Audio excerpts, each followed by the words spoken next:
গ্রামে হতো কালী পুজো। একই সাথে পুরুলিয়ার গ্রামে গ্রামে চলতো বাদনা পরব ও গৌবন্দনা। গ্রামের মানুষ 4 দিন ব্যাপক ব্যস্ততায় থাকতেন এই উৎসব মুখর দিনগুলোতে। আর সেই সুযোগকে কাজে লাগিয়ে ডাকাতের দল মাঠের ফসল বারবার লুট করে নিয়ে যেত। আর তা প্রতিরোধ করতে একসময় পুরুলিয়ার হুড়ার বড় গ্রামে মায়ের মন্দিরে নেওয়া হলো শপথ। এলাকার হাজার হাজার মানুষ মশাল হাতে জড়ো হয়েছিলেন সেদিন ওই গ্রামে। প্রতিরোধ সম্ভব হয়েছিল ডাকাত হানা। আর তখন থেকে এখনো ভাতৃ দ্বিতীয়ার দিন মায়ের মন্দিরে মশাল হাতে পৌঁছান এলাকার মানুষ।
বিগত দিনে যে সনাতনীদের উপর অত্যাচার, সেই সনাতনীদের অত্যাচার যাতে আগামী দিন না হয়, তাই প্রত্যেকটা সনাতনীর কাছে আমার একটাই অনুরোধ, এই মশাল মিছিলের আবহে যেন প্রতিটা গ্রামের, প্রতিটা বাংলায়, প্রত্যেকটা ভারতবর্ষের পৃথিবীর বুকে সনাতনীরা এক হোক। এই আমি আসার আগে প্রত্যেকটা গ্রামে যেন এই মহোৎসব পালিত হয়, মায়ের বিসর্জন মশালের আকারে পালিত হয়।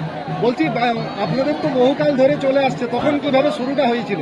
শুরু হয়েছিল বিগত আমারও ঠিক আনুমানিক মোটামুটি 200 বছর আগে এই মশাল মিছিল শুরু হয়েছিল আমাদের এই গ্রামের বুকে, পুরুলিয়ার বড় গ্রামের বুকে। কিভাবে হয়েছিল তার পুরানো যে ইতিহাস, বিগত দিয়ে যে মানুষের, গরিব মানুষের, চাষিদের ফসল নষ্ট করে দিত দুষ্কৃতীরা, সেই দুষ্কৃতীদের হাত থেকে বাঁচবার জন্য মানুষের যে হিন্দুর জাগরণ জেগে উঠেছিল, সেই হিন্দু জাগরণ যেন আগামী দিনেও থাকে।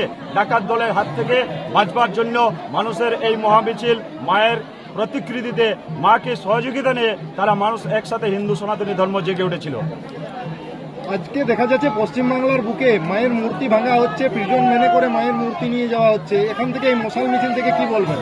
এই মশাল মিছিল থেকে আমি আগামী বার্তা দিতে চাই, যেভাবে উত্তরপ্রদেশে মায়ের মূর্তি ভাঙা হয়েছে, তাই হিন্দু সনাতনীদেরকে